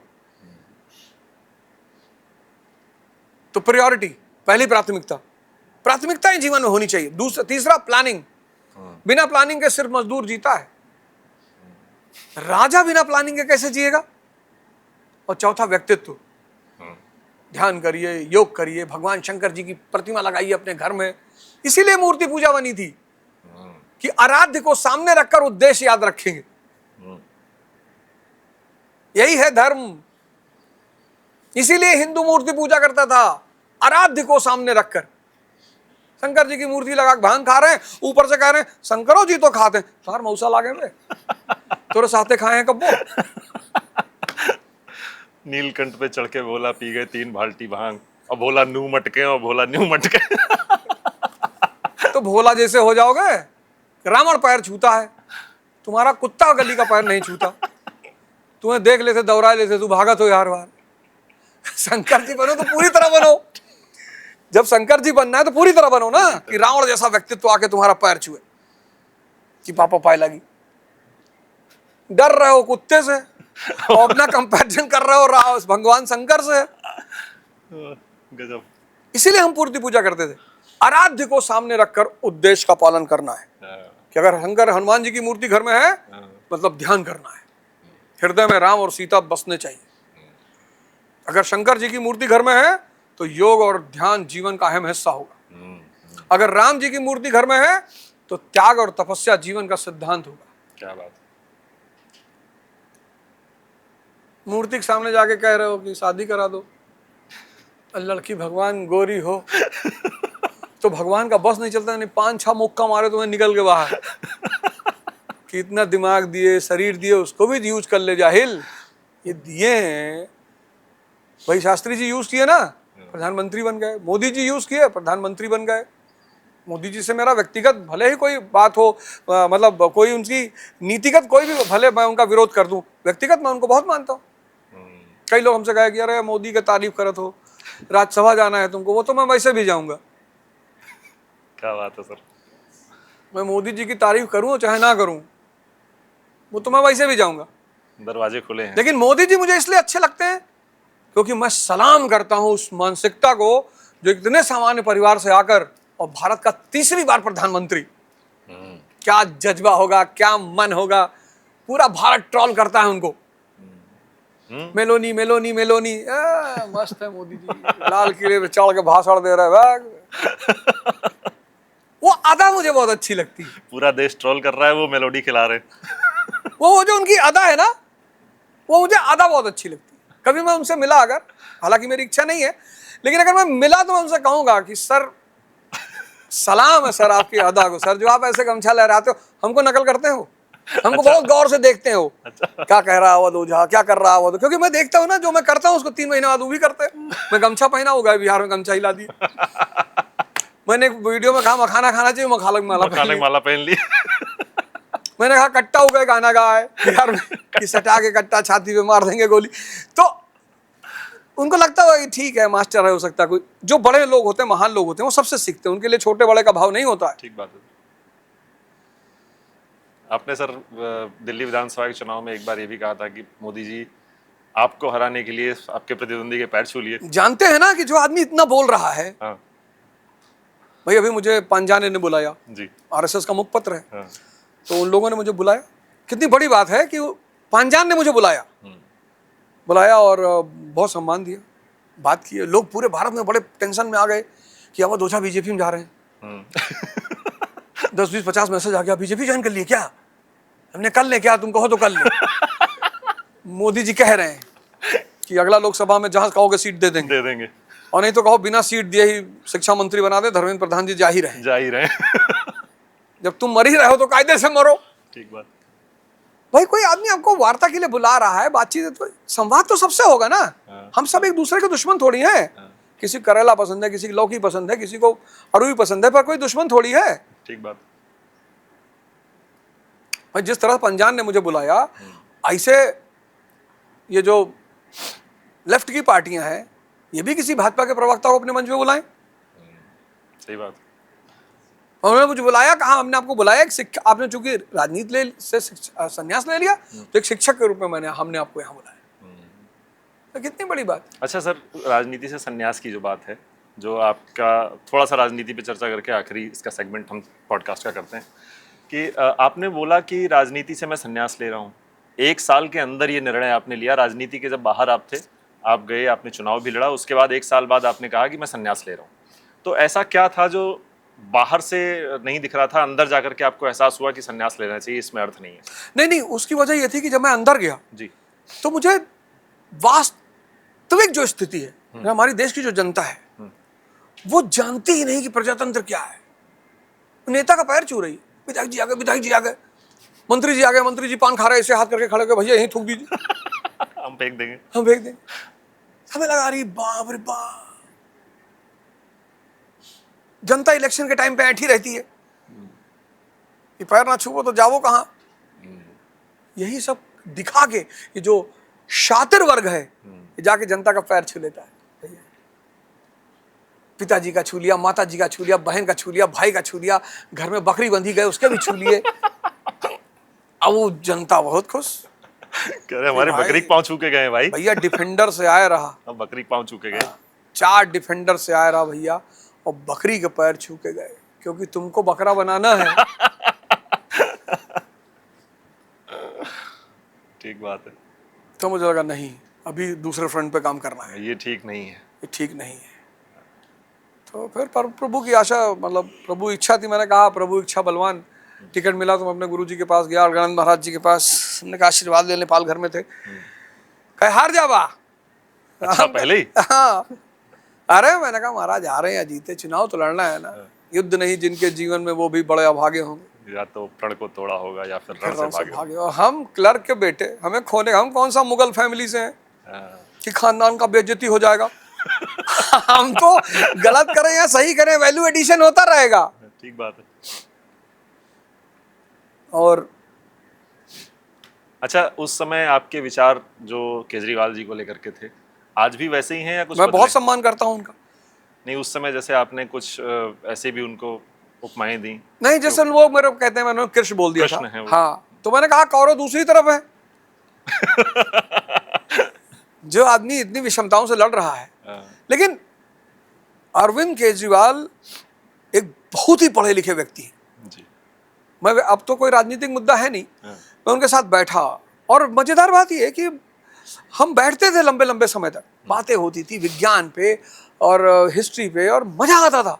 भाई स्वाभाविक सी बात है, आईआईटीएन है, आईआरएस रहा है वो आदमी। First attempt IIT, first attempt IRS, first attempt CM. वो तो फर्स्ट अटेम्प्ट पीएम का प्रयास कर रहा था वो आदमी। थोड़ा सा फंस गया मामला। लेकिन आदमी व्यक्तिगत तौर पे बहुत अच्छा है, और मुझे बहुत सम्मान दिया उन्होंने। हाँ ठीक है, हमने उनसे कहा कि सर ऐसा है, पंजाब से आप राज्यसभा भेज रहे हैं, हमको भेज दीजिए। तो हंसे। यार ओझा जी ऐसा है, अभी आप नए नए आए, तो जो पुराने लोग नाराज हो जाएंगे, पार्टी में द्वंद्व हो जाएगा। तो मैंने कहा हाँ ये बात तो है भाई, जो पिछले 12-15 साल से हैं वो कहेंगे ये देखो नए नए को। खैर वो उनका अपना पर्सनल चॉइस था, लेकिन वो मुस्कुराए, तो हमसे कहा अच्छा ठीक है आने दीजिए, संभावना बनेगी मैं आपको भेज दूँ।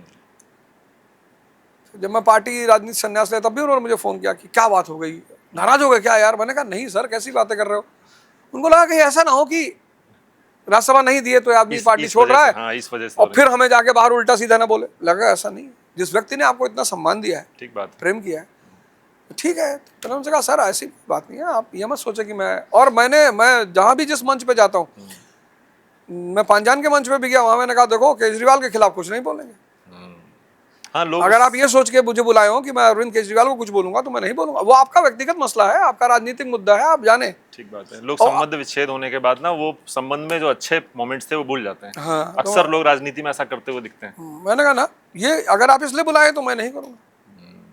तो मोदी जी हमको बुला कहते हैं कि आज से तुम पार्टी अध्यक्ष अरविंद केजरीवाल के खिलाफ एक स्टेटमेंट दो, तब भी नहीं देंगे, मत बनाइए।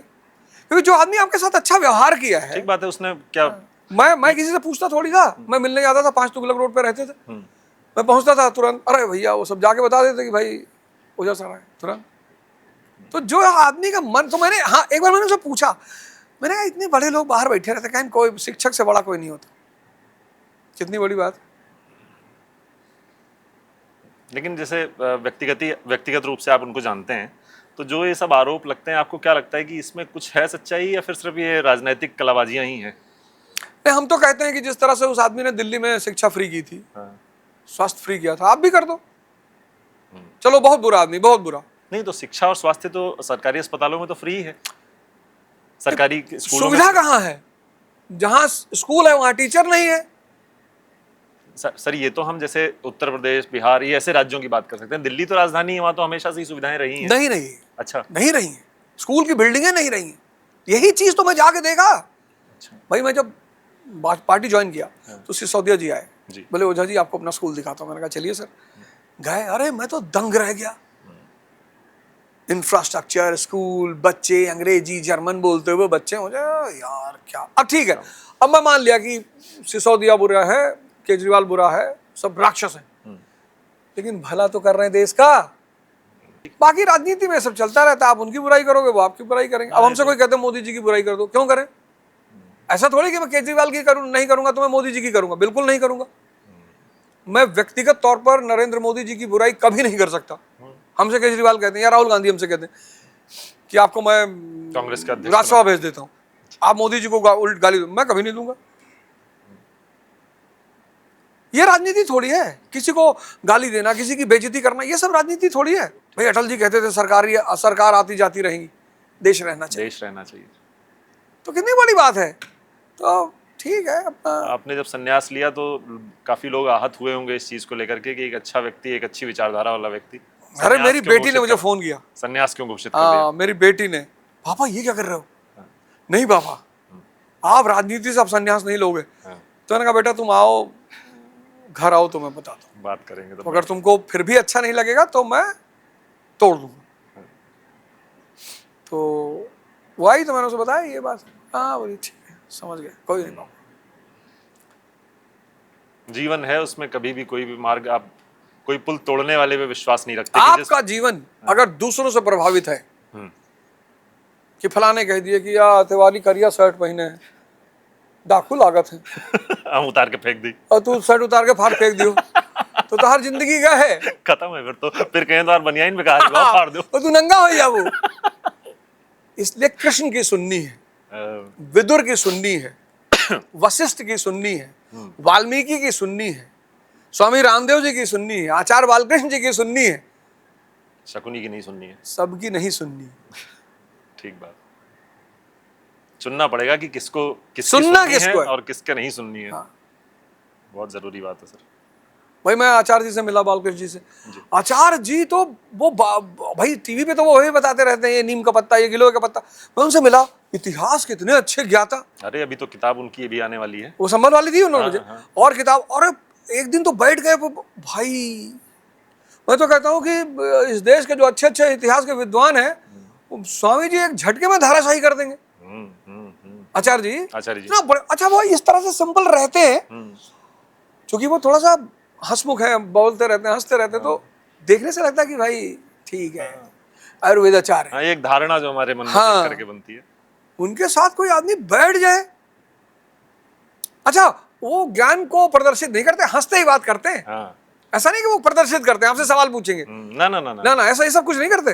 हाँ वो बड़ी बड़ी जो है मधुर उसमें, और बहुत प्यार में, और हर बार कहेंगे ओझा जी आप तो जानते ही होंगे। अब ओझा जी कैसे कहते कि महाराज ये नहीं जानते थे।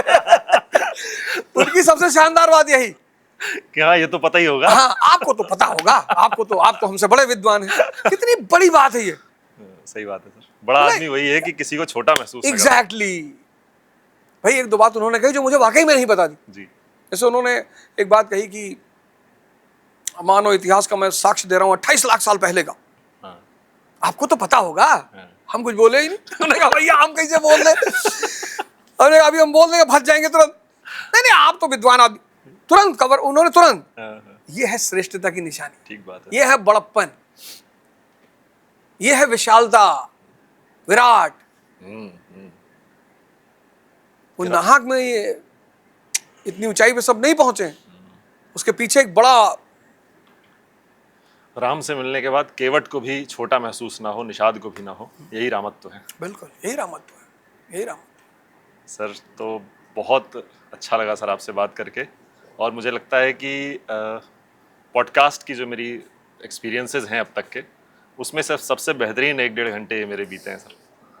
और बहुत बहुत धन्यवाद तिवारी जी। मुझे लगता है कि जो हमारे दर्शक सुन रहे होंगे, जो साथी हमारे सुनेंगे भी, उनको भी इतना आनंद आया होगा आज इस चर्चा में। तो आप सभी से बस यही निवेदन है कि जो कुछ बातें हुई हैं, इसका अगर 2-4 मिनट का जो भी सर ने सार दिया है, उसको भी अगर आपने जीवन में उतारा, वही सर का एक उद्देश्य, जो कि इस देश की जनता जो भोली है, वो भोली से थोड़ा सा भोली तो रहे लेकिन जाग भी जाए, होश में भी आ जाए। और एक बात खासकर मैं अपनी बेटियों के लिए कहना चाहता हूँ कि जिनके माँ बाप को लगता है कि भाई हमारी बेटियों को अच्छी पढ़ाई हो जाए और अच्छे माहौल में रहें, वो सब पतंजलि जरूर हैं।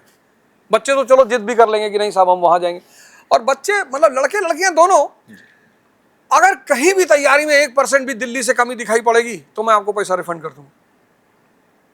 बहुत बड़ा क्लेम है सर।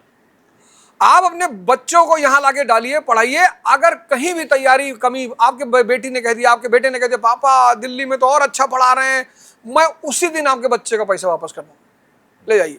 पर ये सबूत के साथ होना चाहिए, ऐसे नहीं कि कह दिया। एविडेंस में दिखाना पड़ेगा कि साहब ये देखो आप लोगों ने पढ़ा है, मेरे बच्चे को ये नहीं आता, ये दिल्ली में पढ़ रहा था, ऐसा जानता। ऐसी स्थिति आप दिखा दोगे, मैं उसी दिन पैसा वापस करूँ, ये मेरी गारंटी है। तो ये दूसरा फेज जो शुरू हुआ है सर, ये कब तक चलेगा इसका? ये चलेगा 16 अगस्त 17 अगस्त से 3 सितंबर तक। 3 सितंबर तक का अवसर है और तब तक आप रजिस्ट्रेशन वगैरह वेबसाइट्स पे सब कुछ वेबसाइट पे अवेलेबल है। आप रजिस्ट्रेशन कर सकते हैं। आप आइए, आप सबका पतंजलि विश्वविद्यालय में, पतंजलि सिविल सर्विसेज एकेडमी में स्वागत है। और इस पॉडकास्ट के माध्यम से अगर आपके जीवन में थोड़ा भी गुणात्मक परिवर्तन आए तो हमारे साथ जुड़े रहिए, हमारे साथ बने रहिए और इस अच्छे विचारों को भी पूरी दुनिया तक जहां तक आप पहुंचा सकते हैं इनको पहुंचाते रहिए। बहुत बहुत धन्यवाद। अगले किसी पॉडकास्ट में ऐसे ही किसी महान व्यक्तित्व के साथ फिर हम चर्चा करेंगे। तब तक के लिए नमस्कार, बहुत बहुत धन्यवाद।